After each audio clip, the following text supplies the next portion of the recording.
নমস্কার বন্ধুরা, কেমন আছেন সবাই? কেরালায় সংসার আরও একটি ব্লগে আপনাদের স্বাগত জানাই। আজ আমরা চলে এসেছি চেঙ্গানুর মহাদেব মন্দিরে। 23 দিন ধরে যে এই মন্দিরে উৎসব চলছিল, আজ তার শেষ দিন। কেরালার উৎসবগুলি বেশিরভাগ মন্দির ভিত্তিক। এখানে বিভিন্ন মন্দিরে বিভিন্ন রকমের উৎসব হয়। আমাদের যেমন দুর্গাপুজো, কালী পুজো, লক্ষ্মী পুজো, সরস্বতী পুজো প্যান্ডেল বানিয়ে করা হয়।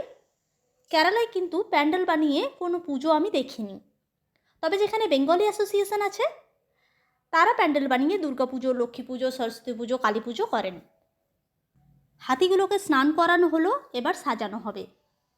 কেরালা ধর্মীয় আচার অনুষ্ঠানে হাতির মাহাত্ম্য অনেক। এখানকার মন্দিরের উৎসবে হাতি দেখা যায়, তবে এখন কিন্তু সব মন্দিরে দেখতে পাবেন না, গভর্নমেন্ট থেকে নিষিদ্ধ করা হয়েছে। শুধুমাত্র যে মন্দিরগুলিতে হাতি রাখার স্পেশাল পারমিশন আছে সেগুলোতেই হাতি দেখতে পাবেন। অনেক জায়গায় শুনছি মন্দিরের উৎসবে রোবট হাতির ব্যবহার করা হচ্ছে। 23 দিন ধরে নানা রকমের অনুষ্ঠান অনুষ্ঠিত হচ্ছে এই মন্দিরে। আজকের এই আরেকটা অনুষ্ঠান দিয়েই শেষ হবে এবছরের মহাদেব মন্দিরের উৎসব। আরেকটা কথাটির অর্থ হলো স্নান করা। মহাদেব এবং পার্বতী হাতির পিঠে চড়ে যাবেন পাম্বা নদীতে স্নান করতে। তারপর ভোরবেলা স্নান সেরে মন্দিরে প্রবেশ করবেন। কত লোক দেখছেন! চেঙ্গানুর মহাদেব মন্দির কেরালার একটা বিখ্যাত মন্দির। তবে এই মন্দিরে শুধু মহাদেব নন, সাথে তার অর্ধাঙ্গিনী পার্বতীও রয়েছেন। ত্রিপুতারাট্টু বলে এই মন্দিরের একটা অনুষ্ঠান আপনাদের সাথে শেয়ার করেছি।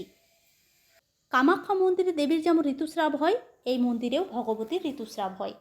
সেই সময়ই ভগবতীকে মহাদেবের থেকে আলাদা করে রাখা হয় এবং সেখানে পুজো করা হয়। আর 4 দিনের দিন দেবীকে হাতির পিঠে চড়িয়ে পাম্বা নদীতে স্নান করাতে নিয়ে যাওয়া হয়। তারপর স্নান করিয়ে দেবী আর মহাদেবের মিলন হয়। সেই উৎসবটির নাম হচ্ছে ত্রিপুতারাট্টু। সেটাও আপনাদের সাথে শেয়ার করেছি। যারা দেখেননি তারা পেজে গিয়ে দেখে নিতে পারেন। তবে চলুন আজকের এই আরেকটা অনুষ্ঠানটি কেমন করে হচ্ছে দেখে নিই।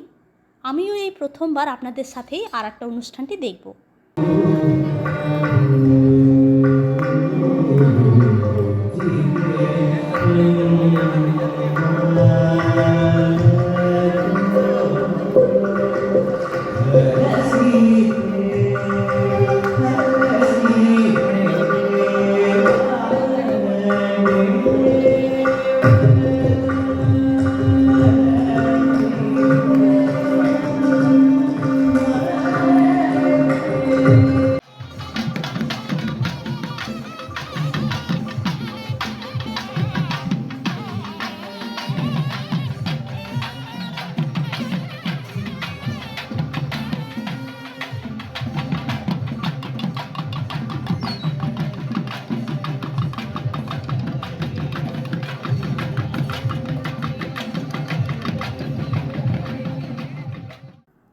এই যে মাথায় করে ফুলের ঝাঁপি নিয়ে যাচ্ছে, অন্যদিকে তিরুবাতিরা নাচ হচ্ছে, গান হচ্ছে, একদিকে চান্ডা বাজানো হচ্ছে, এগুলো কিন্তু সব সাইড অনুষ্ঠান।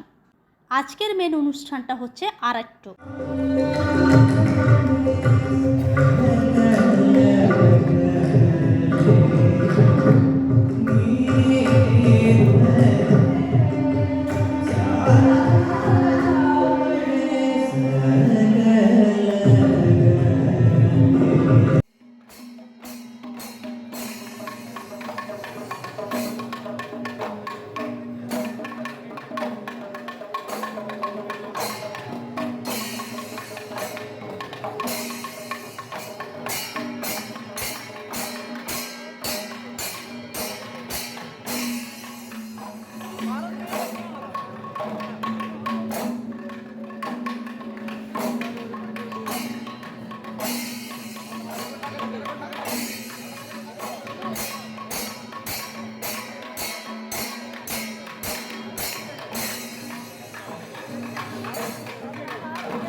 মহাদেব আর পার্বতী স্নানের জন্য চলে গেলেন।